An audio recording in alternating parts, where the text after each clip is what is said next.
मूसा अलैहिस्सालाम বলছেন আল্লাহ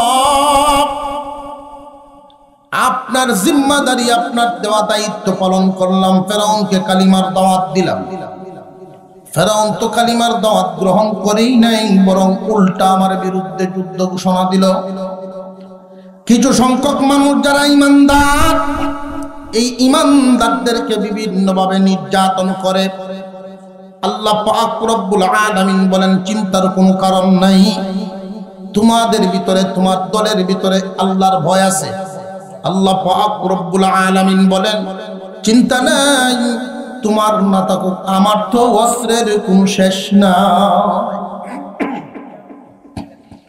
আল্লাহ পাক রব্বুল আলামিন বলেন فأرسلنا عليهم الطوفان والجراد والقمل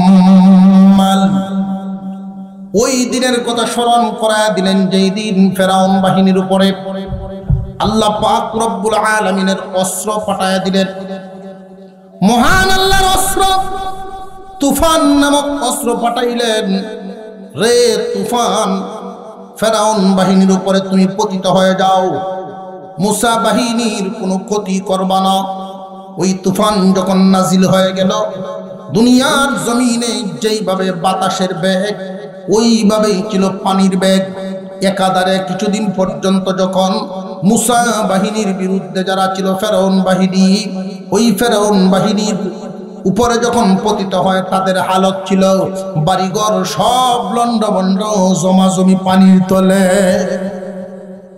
কিন্তু আশ্চর্যের ব্যাপার হলো পাশাপাশি জমিনটা মুসা বাহিনীর তার জমিনে কোনো ক্ষতি হয় নাই মাঝখানে হুকুমের আইন দিছেন কে মহান আল্লাহ পাকের হুকুম মুসা বাহিনীর কোনো ক্ষতি করা যাবে না ফেরাউন বাহিনীকে ছাড়া যাবে না মাত্র কয়েকদিনের ব্যবধানে ফেরাউন বাহিনী সব সম্মিলিত হয়ে মুসা নবীর দরবারে এসে সারেন্ডার করলো আমরা কথা দিলাম আর আপনার বিরুদ্ধে যুদ্ধ করব না শুধু তুফানটা থামায়া দেন আমরা সব সম্মিলিতভাবে মুসলমান হয়ে যাব মুসা আলাইহিস সালাম আল্লাহর কাছে দোয়া করলেন বেশ ভালো তো আল্লাহ তুফান থামাও ওরা নাকি মুসলমান হয়ে যাবে আল্লাহ মুসা নবীর দোয়া কবুল করলেন আল্লাহ বললেন আচ্ছা দেখো ওরা কি করে আল্লাহ তো জানেন আল্লাহ জানেন না জানেন না দেখো ওরা কি করে কিছুদিন যাওয়ার পর যারা গৃহস্থী করেন বেশি বুঝবে যেই জমির উপরে বন্যা হয় পরবর্তীতে জমির ফসল ভালো হয় জমি শক্তিশালী হয় এখন বন্যা হয়েছে কি মুসা নবীর বাহিনী না ফেরাউন বাহিনী তারার জমা জমির ফসলের রূপ এখন তো ফাইলতে গেছে বালা এখন এই ফেরাউনে কয় এই বন্যা আমি দিছিলাম তোরার জমিন বালাউনের লেগে দিছিলাম কেতনা বড় বাপ্পা কয় জমিন বলে হ্যাঁ বালা করণের লেগে দিছি কয়টা আমি দিছিলাম তোরারে দেখে তোরা খামাখা গেছস মুসার সাথে হাত মিলাই মুসা আলাইহিস সালাম আল্লাহর কাছে আবার দোয়া করে দিলেন আল্লাহ ফেরাউনে কই বন্যা নাকি সে দিছেন সে তো নিজের খোদা দাবি করে আল্লাহ বলেন চিন্তার কোনো কারণ নাই আমি আল্লাহ তো অস্ত্রের শেষ নাই আমি যেইভাবে ফসল দিতে পারি ওইভাবে তো নিতেও পারি আল্লাহ একদল প্রাণী পাঠায়া দিলেন জারদ নামক প্রাণীদেরকে যেই পাঠালেন ওই প্রাণীগুলো আইসা এক তাফসীরের কিতাবে উল্লেখ করা হয় ওই প্রাণীগুলোর অবস্থাটা ছিল এমন যেইভাবে খাট কাটে ওইভাবে ফসল কাটে ফসলও কাটে কাঠও কাটে তৎকালীন জামানায় বিল্ডিং এর প্রচলন ছিল না বেশিরভাগই ছিল কাঠের তৈরি বাড়িঘর খাট কুট কাটিয়া যেমন গুনে খাওয়ার মতো অবস্থাটা এমন বানাইছে দরজা লাগাইতে গেলে খুললিয়া পায় খাটও ঘুমাইতে যায় ভাঙ্গে লইয়া জমিনও পরে ফসল ফলাদি ধান গাছটা ঠিকই খাড়া আছে ধান দেখা যায় ফিজাটা আছে ঠিকই কিন্তু একটার ভিতরেও চাউল নাই আল্লাহ পারেন না ফেরাউনের দরবারে ওরা গেছে, আপনি না খুদা ফসল বালা করছো, এখন এই ফসল কি খাইতেছে খবর রাখেননি? খুদায় কয় আমি কেড়ে রাখতাম না, আমি তো সব জানি, কিন্তু এটা আমার টেন কইয়া গেছে না। এমনি এক দলে দাঁড়ায় কয় আপনি কেমন জাতের খুদা বুঝালাইছি, আর আপনার এখানে থাকতাম না। মুসা আলাইহিস সালামের হাত ধরে ঈমানে মুসলমান হয়ে গেছে।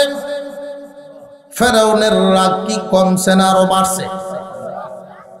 ফেরাউনে কয় চিন্তার কারণ নাই, অর্ধেক ফিরে ফিরায় কয় তোরা যাইস না, আমার বুড়াউনো মাল আছে, তোরা বসায় বসায় খাওয়ায়। আল্লাহ পাক রব্বুল আলামিন বলেন, পয়গম্বর চিন্তা করিও না, এদেরকে আমি শান্তিতে থাকতে দিব না। আল্লাহ পাক রব্বুল আলামিন আর একটা প্রাণী পাঠায়া দিলেন, ওই প্রাণীর নাম কুম্মাল। কুম্মাল শব্দের অর্থ হইল উকুন। উকুন চিনো? ওইটা হয় মহিলা বা বোনদের মাথার বেশি থাকে। এই উহুন আবার তিন জাতের, একটা আছে না নাই, একটার নাম লিক, আর একটার নাম হুজাইল, আর একটা দিগর। আল্লাহ বড়টা বাড়াইছেন, দিগরটারে বাড়াইছেন 1 সপ্তাহ যুদ্ধ করার জন্য। পয়লা দিনে খেলা লাগিয়ে থাকে। পয়লা দিন রাত্রে এমন জুরত হইছে, পরের দিনের আর মিটিং করার কথা, ফেরাউন বাহিনী বসবো মুসার বিরুদ্ধে যুদ্ধ করার জন্য। পরের দিন সকালবেলা রাত্রে এমন খাওয়া খাইছে, উহুনে চুল তো ফেলাইছে, বডিও ফেলাই দিছে। যে আমি চুল আছে এখানে যায়, যে আমি চুল ভাই এনই গে ধরে। এরা যন্ত্রণা আরম্ভ হইছে নি না হইছে না বুঝতেছুন নি আপনারা? উহুনে চুল ভাইলে গে ধরে খালি। আইরে জ্বালা যন্ত্রণা যে শুরু হইছে। পরের দিন সকালবেলায় মিটিং করবো কি তাই একটারে দেখি আর একটা উল্টা ভাই দৌড়ে। বোয়া সারা মানুষ দেখুন জীবনে, বোয়া সারা মানুষ থাকলে কুত্তায়ও দৌড়া। কইটা কুত্তা হয়েছে, আসমান তো আছে মানুষ। আযাব গজব কে নাজিল করছেন? فأرسلنا عليهم الطوفان والجراد والقمل والضفادع والدم آيات مفصلات فاستكبروا وكانوا قوما مجرمين। আল্লাহ পাক রব্বুল আলামিন বলেন, এদেরকে শান্তি দিব না, আর একটা অস্ত্র পাঠাইছে। এই অস্ত্রের নাম হইল জফাদিয়া। জফাদিয়া শব্দের অর্থ হইল ব্যাং। আল্লাহ ব্যাং রে হুকুম দিয়েছেন মুসা বাহিনীর পক্ষে ফেরাউন বাহিনীর বিরুদ্ধে যুদ্ধ করবা। সকল ব্যাং একটা হইছে, মিটিং আরম্ভ হইছে ব্যাংকে। একজন রে সভাপতি বানাইছে ব্যাং। মুমিনদের পক্ষে যুদ্ধ করবে ব্যাং বাহিনী। এটা কি আমার ওয়াহিদের কথা না, আল্লাহর কোরআনের? আল্লাহু আকবার বলে। মুসা আলাইহিস সালামের বাহিনী নিজেদের অস্ত্র নাই, আর আল্লাহর অস্ত্র হইল এখন ব্যাং বাহিনীর যুদ্ধ চলতেছে। ব্যাংকের সভাপতি ঘোষণা দিল, আমরা কেমনে যুদ্ধ করাম, আমরা তো দাঁতও হওয়ার নাই, কামড়ায় কেমনে? শুনছেন জীবনে ব্যাংকের কামড়ে কেউ হাসপাতাল? ব্যাংক কামড় দিব কেমনে? গায়েও শক্তি নেই যে তাপড় দিয়াম। যুদ্ধটা কর্ম কেমনে? এমনি ব্যাংকের সভাপতি বুদ্ধি দিল, মানুষ সৈনিক যুদ্ধ যদি করা লাগে 2 জাতের শক্তি লাগবে। একটা হইল মেধা শক্তি, আর একটা হইল শারীরিক শক্তি। মানুষের শারীরিক শক্তি ঠিক থাকবে খাদ্য খাওয়ার মাধ্যমে, মানুষের মেধা শক্তি ঠিক থাকবে ঘুমাইবার মাধ্যমে। ব্যাং বাহিনী যুক্তি করছে, ফেরাউন বাহিনীরে আমরা খাইতেও দিতাম না, ঘুমাইতেও দিতাম না। এরা যদি 1 সপ্তাহ খাইতো না পারে, 1 সপ্তাহ ঘুমাইতো না পারে, আটকে যেত কোনো যুদ্ধ করবো কেমনে? ঘুমাই তো যদি এক সপ্তাহ একটা মানুষ না ঘুমায়, দেখবেন মাথা এত নষ্ট হইব, বাপের বাইটা হাসিব, মাথা নষ্ট হইতো না। ব্যাং বাহিনী যুদ্ধ শুরু করে দিছে ফেরাউন বাহিনীর বিরুদ্ধে। তারা খানা খাইতে গেছে, ফাতিলের ডাকনা সরায় দেখে ব্যাঙ্গে ভরা টাল, খালি লাফায় আল্লাহ। যা ঘুমাই গিয়া যার তারা যখন খাটের উপরে ঘুমাইতে গেছে, তাফসীর ওয়ালায় লিখেন 1 ফুট উঁচা ব্যাঙ্গের টাল, উপরে শুইবারও কোনো বাউ নাই, মাটির ছুটবারও কোনো বাউ নাই, যেহানই যায় ব্যাঙ্গে খালি গুতায়, কানেতে গিয়া গুতায়, নাকেতে গুতায়, জেন্দে ভত পায়েন দে গুতায়, ঘুম হইব নিনা হইত। মুসলমান ভাইরা, যন্ত্রণা শুরু হয়েছে, এমন যন্ত্রণা শুরু হয়েছে। আচ্ছা জায়গা আত্মীয় বাড়ি জামা টান দিছে, জামা টান দে লইয়া যেই মাত্র উঠতে চাইছে দেহে বয়ান করা ব্যাঙ্গে, বুঝেছে যাস গা কোন যাইতে কোন। এই আযাব কার? সেই আল্লাহ এখনো আছেন না নাই? সন্দেহ আছে 2-4 জনের। সবাই কইছে না যে জবান খুলে বলতে হবে আল্লাহ আছেন না নাই। কিন্তু আমরা সাহায্য কেন পাই না? যে আমাদের ভিতরে সেই গুণ নেই। সাহায্য পাওয়ার মতো গুণ আমাদের ভিতরে নেই। আল্লাহ বলেন, ইয়া আইয়ুহাল্লাযীনা আমানুত্তাকুল্লাহা ওয়াবতাগু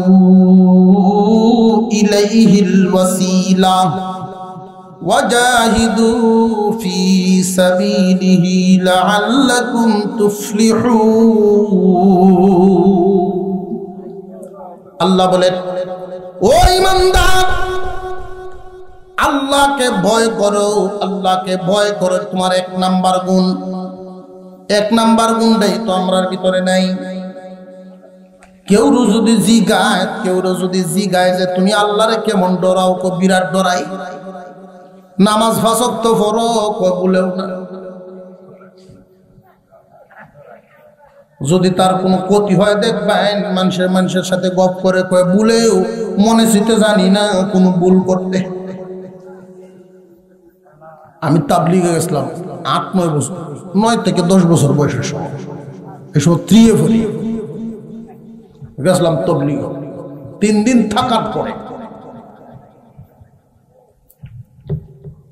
3 দিন থাকার পরে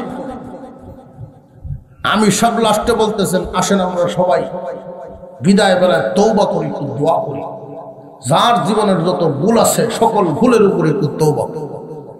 তো আমরা এক চাচা বড় নাওয়াসিন বারেক এই বেলায় কইতাছে, হুজুর আমার মনে আছে তো কোনো ভুল আছে বলে আমার মনে হয় না।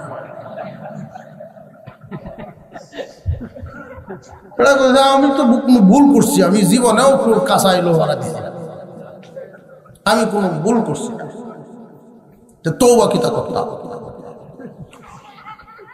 সব মানুষে আসতেছে, এটার কথা শুনবে, এটার কোনো গুণা নাই। তওবা কিতা করতাম, জীবনে ভুল করছি। তো আমি তো ছোট মানুষ, আমি আবার মসজিদ ঝাড়ু দেই ছোটবেলার থেকে। স্কুল হরিচে সময় সময় থেকে মসজিদ মাদ্রাসার একটা টান, মসজিদকে ঝাড়ু দেয়, নামাজ যায়। তা আমি যে গেছি, কাকু আপনার মসজিদও তো ভাই না, তোমরা যাইয়েই না।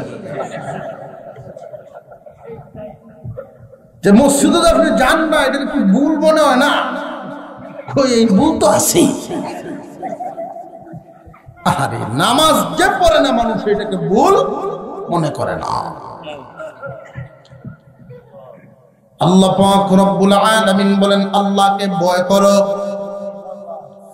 আল্লাহকে ভয় করলে লাভ কিভাবে করতে হবে? যে আল্লাহ যত হুকুম দিয়েছেন, যত ফরজ বিধান সব তুমি পালন করো, ওয়াজিব বিধানগুলো পালন করো। আল্লাহর হুকুম সুন্নতে মুআক্কাদের প্রতি যত্নশীল হও, হারাম কাজ থেকে নিজেরে বাঁচায় রাখো। আল্লাহর যত আদেশ পালন করো, আল্লাহর যত নিষেধ এইগুলো থেকে নিজেরে বাঁচায় রাখো। আল্লাহর ভয় ভিতরে আনো, মহান আল্লাহ তোমার জন্য সাহায্য করবেন। এটা 1 নাম্বার গুণ। আল্লাহকে কেমনে ভয় করা হয় খুব ভালো করে বুঝবেন। উমর ফারুক রাদিয়াল্লাহু তাআলা আনহুর দরবার, অনেক সাহাবী হাজির, এর মধ্যে একজন আছেন উবাই ইবনে কাব রাদিয়াল্লাহু তাআলা আনহু। আল্লাহর নবীর সাহাবী উবাই ইবনে কাবকে জিজ্ঞাসা করা হলো, উবাই রে, তুমি বলো দেখি আল্লাহকে ভয় করা হয় কেমনে চললে? এই দুনিয়ার জমিনে কিভাবে চলাফেরা করার দরকার, আল্লাহকে ভয় করব আমরা কেমনে? উবাই ইবনে কাব রাদিয়াল্লাহু তাআলা আনহু জানায়া দিলেন, আপনারা মনে করবেন একটা চিকন রাস্তা, দুনো সাইডে দিয়া কাটার গাছ, বিছানার মধ্যেও কাটা, এই কাটার রাস্তাটা দিয়ে যাইতে হবে, খুব সাবধানে ভাড়া দেওয়ান লাগে। কাটার গাছ চতুর্দিকে, ফাড়াগুলি কি ইচ্ছা করিয়ে যেমনি তেমনি যাওয়া যাইব না, দেখতে হুন্নে দেওয়ান লাগবে।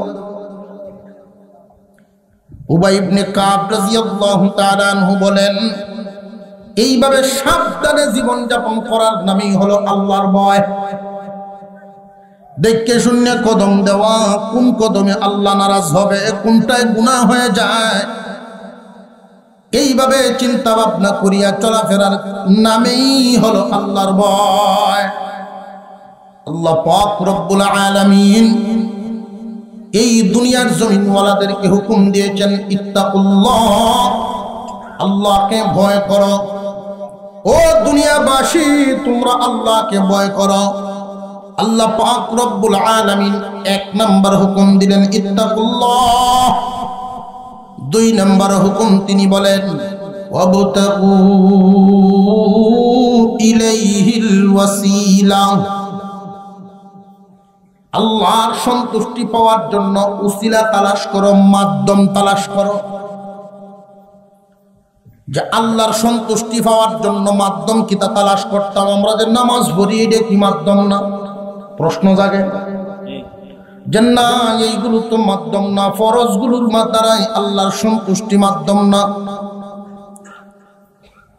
জোহরের নামাজ পড়লেন, আসরের নামাজ পড়লেন, মাগরিব এশা ফজর, এই যে 5 ওয়াক্ত নামাজ পড়লেন, এইগুলো আল্লাহ পাওয়ার মাধ্যম না।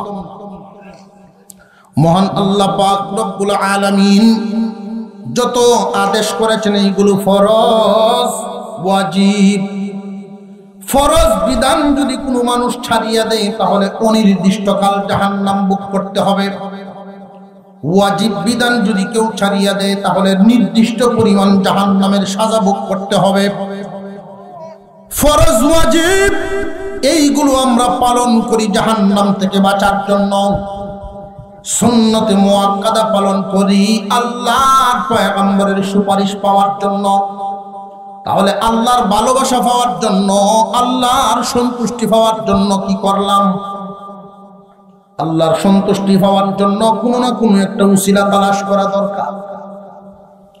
মনে করেন পিটুয়া বাজার অথবা গুজাদিয়া বাজারে কোন একজন ব্যবসায়ীর করে 2 জন কর্মচারী থাকে, 8 ঘন্টা ডিউটি, 10,000 টাকা প্রতি মাসে বেতন, এই হলো তাদের কাজ। 8 ঘন্টা ডিউটি করে একজনে 10,000 বেতন নেয়, সময় কমও দেয় না, বেশিও নেয় না, নির্ধারিত কাজ করে নির্ধারিত বেতন নেয়। কিন্তু আরেকজন কর্মচারীর হালত হলো এমন, নির্ধারিত টাইম সে কাজ করে ঠিকই, বেতনে নেয় ঠিকই, কিন্তু অতিরিক্ত 1-1.5 ঘন্টা মালিকরে দেয়। যখন দোকান বন্ধ করে অতিরিক্ত একটু সময় ওই মানুষটা কাজ করে, মালিকের টাকা পয়সাটি গোনার সময় সাহায্য করে, দাফার বন্ধ করবো এই সময় সাহায্য করে, মালপত্র বাস করবো এই সময় সাহায্য করে, বিনিময়ে কোনো বেতন নেয় না, এটা অতিরিক্ত টাইম।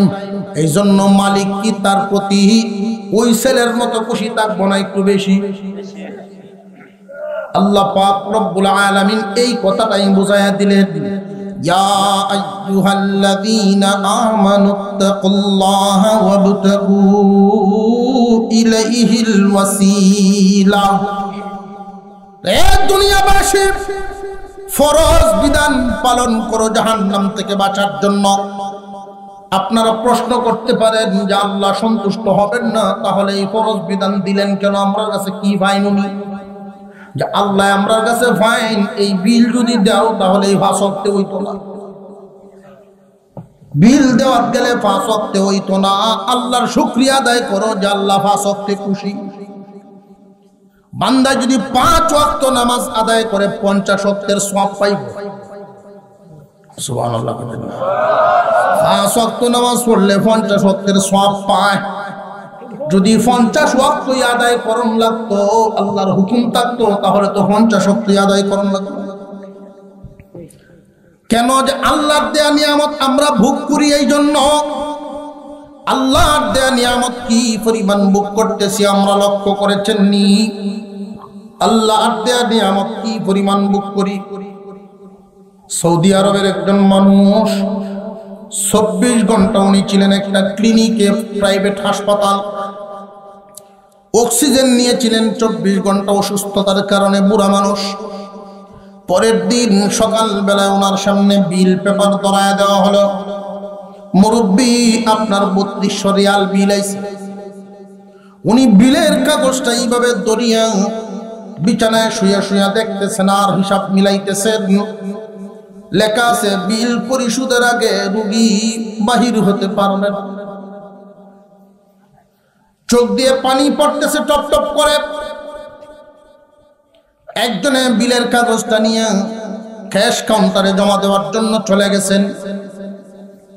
আরেক ছেলে দাঁড়ায় আছে, জিজ্ঞাসা করলো, আব্বা কেন কান্দেন, কারণটা কি? বাবারে 24 ঘন্টা এখানে রইলাম, 3200 রিয়াল বিলায় বলছে। এই 3200 রিয়াল বিল দেখে আপনি কেন কান্দেন? এটা তো আমরা এক বৈঠকেই খরচ করি। আমরা কি গরিব নাকি? বাবায় জবাব দেন, বাবারে আমি এই জায়গায় তো চিন্তা করি নাই 24 ঘন্টা অক্সিজেন ব্যবহার করার জন্য যে 3200 বিল আসলো, হাসপাতাল কর্তৃপক্ষ বলছে বিল না দিয়া নড়াচড়া নেই। কিয়ামতের কঠিন ময়দানে আমার আল্লাহ যদি জিজ্ঞাসা করেন আমার অক্সিজেনের বিল কই, ওই দিন রে বাবা তুমি তো আমার সাথে থাকবা না, ওই দিন আমার বিল কে পরিশোধ করব?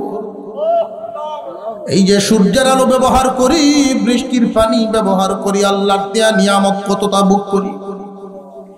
2টা চোখের বিল, 2টা হাতের বিল, সারা বডি অঙ্গ প্রত্যঙ্গের বিলটাই তো দিয়া শেষ করতে পারতাম না রে বাবা। এই জন্যই তো আল্লাহ সামান্য হুকুম দিয়েছেন 5 ওয়াক্ত নামাজ পড়ো, রমজানে 1 মাস রোজা রাখো। ধনী হইলে হজ যাকাত, নইলে হজ যাকাত লাগতো না, অন্তত পক্ষে 5 ওয়াক্ত নামাজ 1 মাস রোজা, 5 ওয়াক্ত নামাজ 1 মাস রোজা, তাহলে অন্তত পক্ষে কিছুটা বিল আদায় হইল। এগুলো বিল আদায়, বিল। কিন্তু আল্লাহকে তো সন্তুষ্ট করার জন্য অতিরিক্ত কিছু কাজ করা দরকার, যেটা ফরজও না, ওয়াজিবও না, সুন্নতে মুআক্কাদাও না। এই ব্যাপারে আল্লাহ বলেন, ইয়া আইয়ুহাল্লাযীনা আমানুত্তাকুল্লাহ ওয়াবতাগু ইলাইহিল ওয়াসিলা। ও ঈমানদার, আল্লাহকে ভয় করো এবং আল্লাহর সন্তুষ্টি পাওয়ার জন্য মাধ্যম তালাশ করো, উসিলা তালাশ করো। উসিলাটা কি? যে সারা জীবন যে কোনো ছোট ছোট করে উসিলা তালাশ করতেই থাকবা, 1টা 2টার মধ্যে ক্ষান্ত থাকবা না। কোনটা আল্লাহর কাছে পছন্দ হয় তোমার তো জানা নাই। সারা জীবন উসিলা তালাশ করবা। মাদ্রাসা থেকে বাড়ি যাইতেছ, হুজুর একজনের সাথে দেখা হইছে, সালাম দিবা, মুসাফা করবা, এই উসিলায় আল্লাহ মাফ করতে পারে। বাজারে আপনি বইসা রইছেন, একজন আলেম ওই দিক দিয়া যান, আদবের সাথে উনার সাথে সালাম মুসাফা করলেন, পারলে কিছু হাদিয়া দিলেন, এই উসিলায় আল্লাহ আপনাকে মাফ করে দিতে পারেন। একটা মসজিদের কোনো সমস্যা, এটা সমাধান করে দিলেন, পারলে আল্লাহ এই উসিলায় আপনারে মাফ করে দিতে পারেন। এই দুনিয়ার জমিনে ছোট থেকে ছোট যে কোনো একটা উসিলা তালাশ করবেন, এই উসিলায় আল্লাহ আপনারে মাফ করবেন। হলো অতিরিক্ত ইবাদত। আমরা তো উসিলার বেলায় কোনো যত্নই নাই নিজেদের। অথচ জান্নাতের সার্টিফিকেট এসে গেছে দুনিয়ায় এমন সাহাবী, তাও আবার কেমন জলিলুল কদর সাহাবী ওমর ফারুক রাদিয়াল্লাহু তাআলা আনহু, আল্লাহর পয়গম্বরের 2 নম্বর খলিফা ওমর ফারুক রাদিয়াল্লাহু তাআলা আনহু, মুসলমানদের দ্বিতীয় খলিফা। ওনার ছেলে ওনার কাছে গিয়ে বিচার দিছে, বাবা গো, হুসাইনের সাথে আমি খেলাধুলা করতেছিলাম, কথা কাটাকাটি করতে গিয়া হুসাইন আমারে গালি দিছে, গোলামের বাচ্চা গোলাম, গোলাম ইবনে গোলাম বলছে, গোলামের পুত্র গোলাম বলছে, আমি বিচার চাই তোমার কাছে।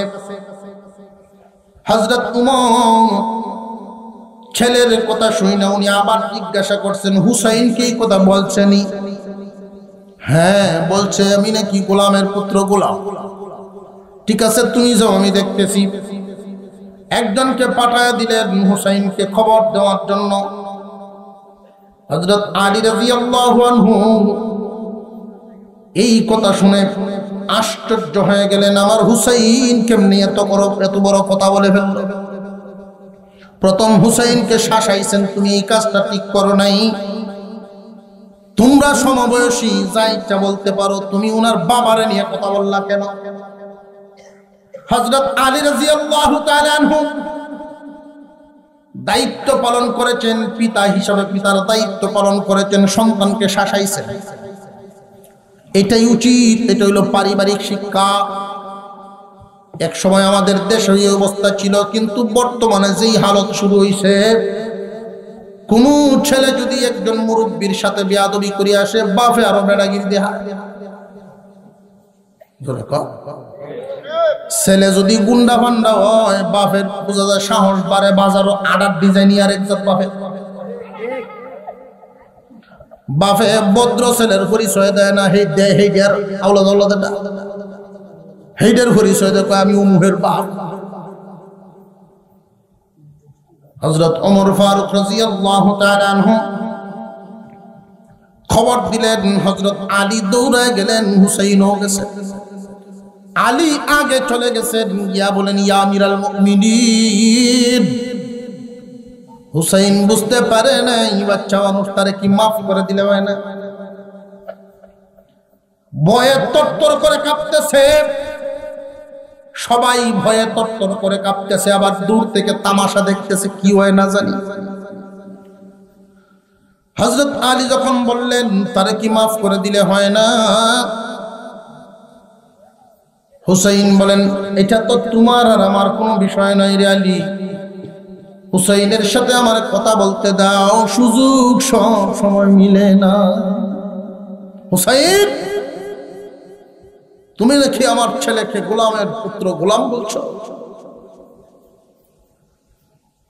খুব আদবের সাথে মাথাটা নাড়া দিয়ে বলছে, জি হুজুর, আমি কি গোলাম?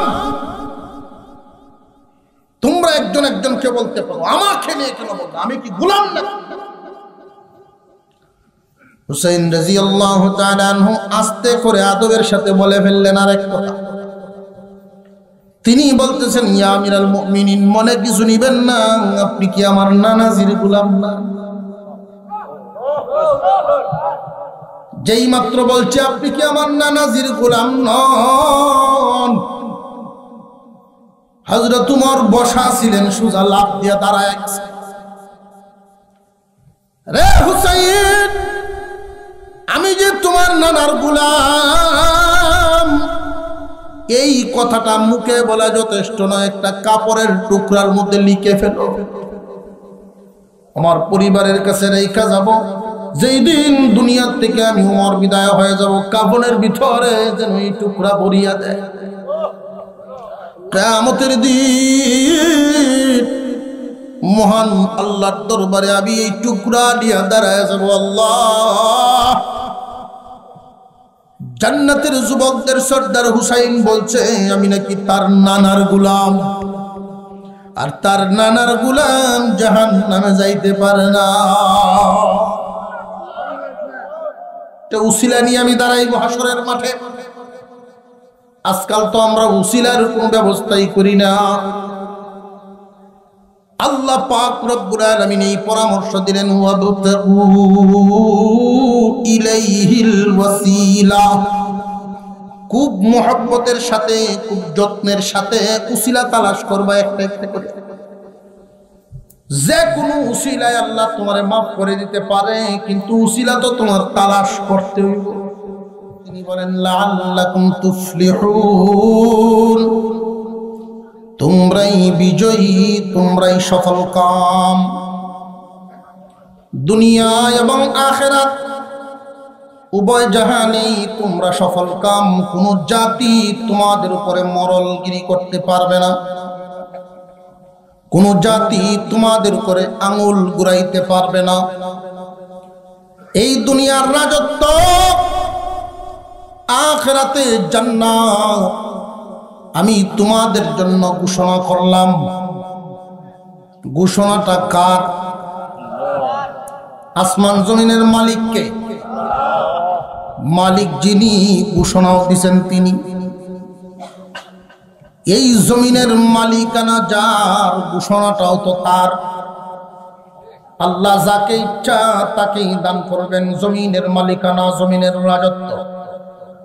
কারোর কোনো আপত্তি চলবে না।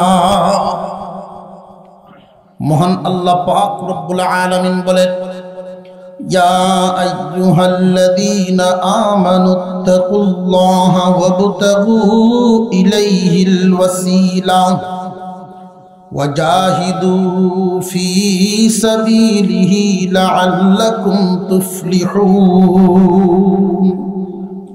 আল্লাহ পাক রব্বুল আলামিন বলেন, ও ঈমানদাররা, তোমরাই সফল কাম, তোমরাই বিজয়ী। কোন জাতি তোমাদের উপরে মাতাব্বরি করতে পারবে না, কোন জাতি তোমাদেরকে ছাতাইতে পারবে না, কষ্ট দিতে পারবে না। কারণ আমি আল্লাহ তোমাদেরকে বিজয় ঘোষণা করলাম। বিজয়টা ঘোষণা করেছেন তিনি, আসমান জমিনের মালিক যিনি। আমাদেরকে বড় আদর করে ডাক দিলেন, দিয়া বিজয় ঘোষণা করলেন। আদরের ডাক, বিজয় ঘোষণা।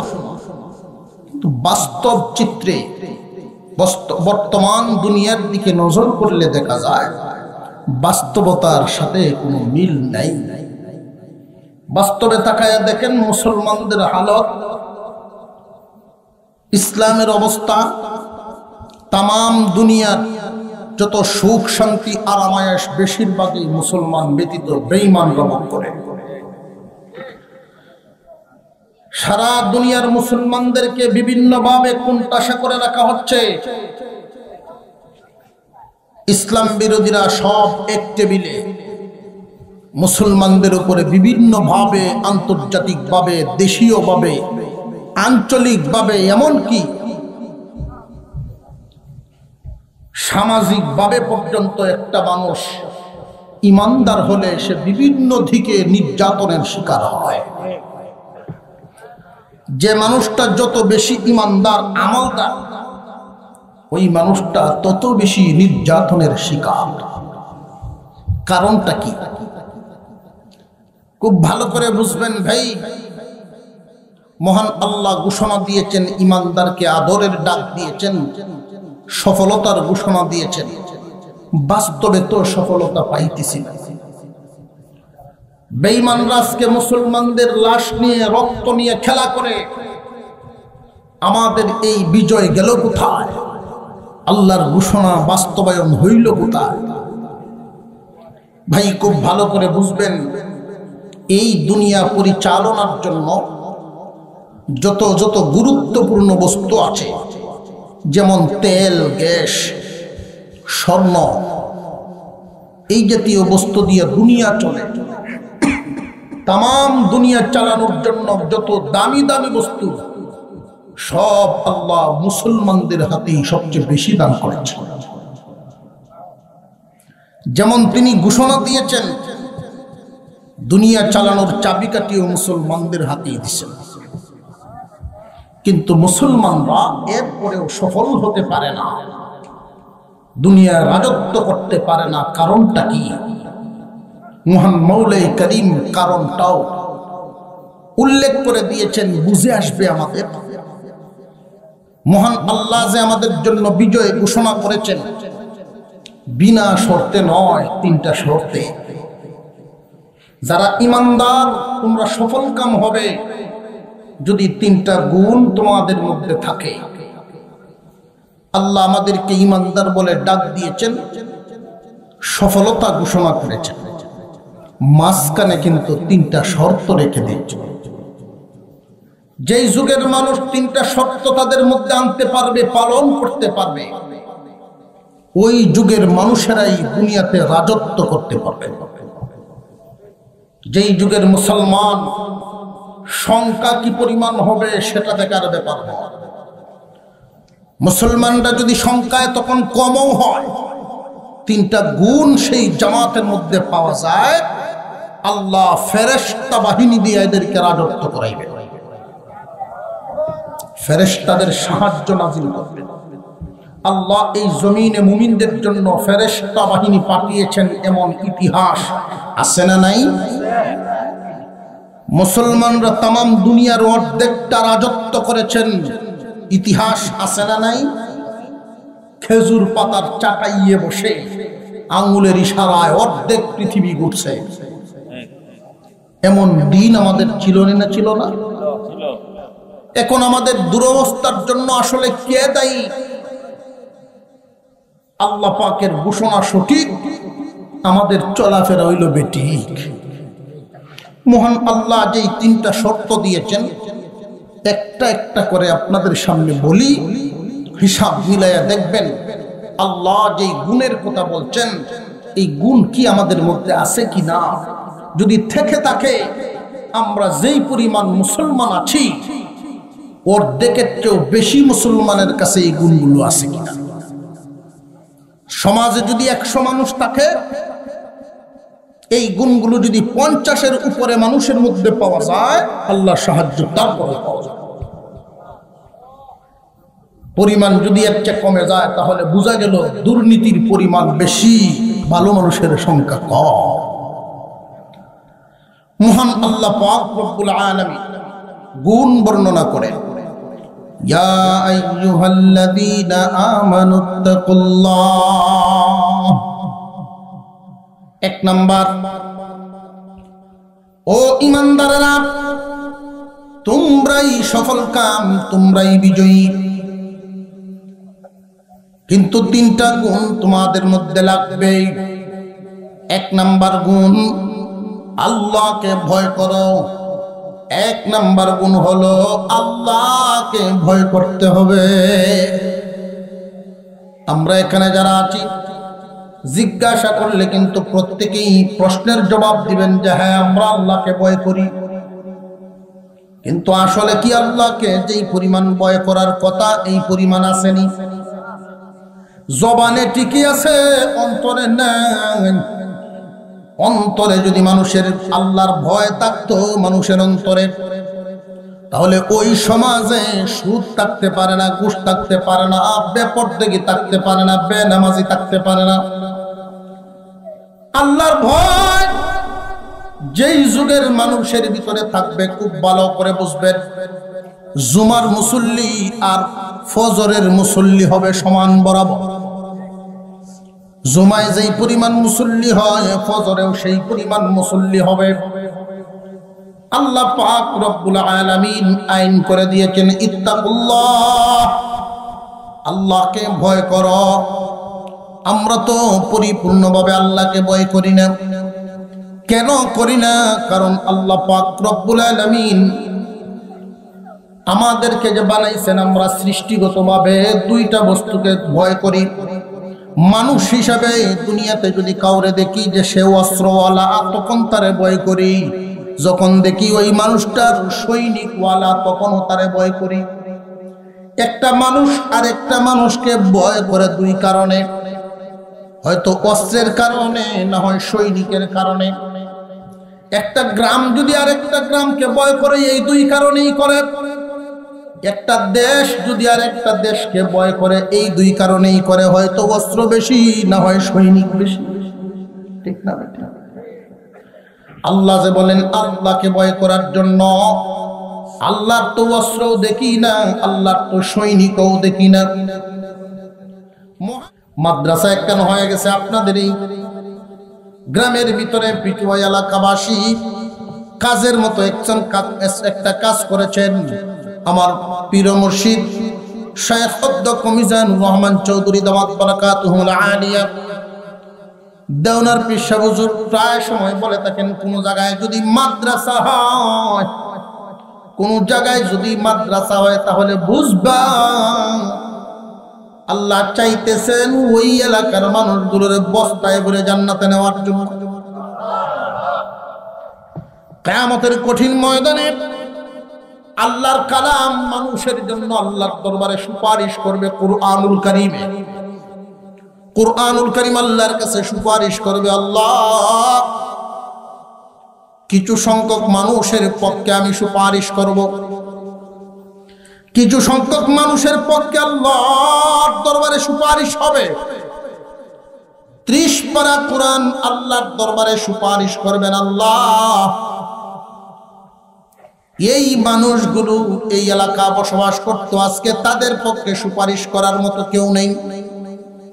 আল্লাহ আমি কালাম তোমার দরবারে দাঁড়ায় গেলাম, এদেরকে তুমি মাফ করিয়া দাও। আয় আল্লাহ, এই মানুষগুলো নিজের বাবার রেখে যাওয়া অথবা কষ্টে কামানো সেই জায়গা বাড়ি বানাই নাই, ক্ষেত বানাই নাই, দিয়ে দিছে মাদ্রাসা বানাইবার জন্য। একদল মানুষ জায়গা দিয়েছে কোন কারণে? আল্লাহ আমি কোরআনের মহব্বতে। আরেকদল মানুষ ঘর বানায় দিছে আমি কোরআনের মহব্বতে। সকালবেলায় কোনো মানুষ আইসা যখন দেখতে পায় শীতের দিন তালেবে ইলমরা আল্লাহর কালাম পড়ে ঠান্ডার মধ্যে, নিজের উপার্জনের টাকা থেকেই কার্পেট কিনে দিছে একমাত্র আমি কোরআনের মহব্বতে। প্রভু গো, এলাকার মানুষগুলো নিজেরাই বাচ্চাদেরকে খাওয়ান দিতে পারে না, অথচ কোরআনের মহব্বতে লজিং রাখে। কিয়ামতের কঠিন ময়দানে আল্লাহর কালাম বলতে থাকবে, আল্লাহ এই এলাকার মানুষগুলো আমাকে মহব্বত করত, তুমি এদেরকে মাফ করে দাও। আল্লাহ পাক রব্বুল আলামিন বলবেন, কাদের ব্যাপারে মাফ চাও? এদের আমল নামায় তো এত বড় বড় গুনাহ। আল্লাহর কালাম বলতে থাকবে, আল্লাহ গুনাহগার এই জন্যই তো আমি তোমার কাছে দরখাস্ত করি, যদি গো গুনাহ না থাকতো তাহলে তো আর দরখাস্ত করন লাগলো না। এরার গুনাহ আছে এই জন্য আমি কোরআন দরখাস্ত করি, এদেরকে তুমি মাফ করিয়া দাও। আল্লাহ বলবেন কেমনে মাফ করি? কোরআন বলবে মাফ করে দাও। হাদিস শরীফে নবীজি বলেন, বারবার কোরআন সুপারিশ করতে থাকবে, অবশেষে আল্লাহ তার সুপারিশ মঞ্জুর করবে। আল্লাহর কালাম যখন ডাক মারবে, আল্লাহ যদি গো মাফ না করো, আমি যে তোমার কালাম এটা অস্বীকার করে ফেলো।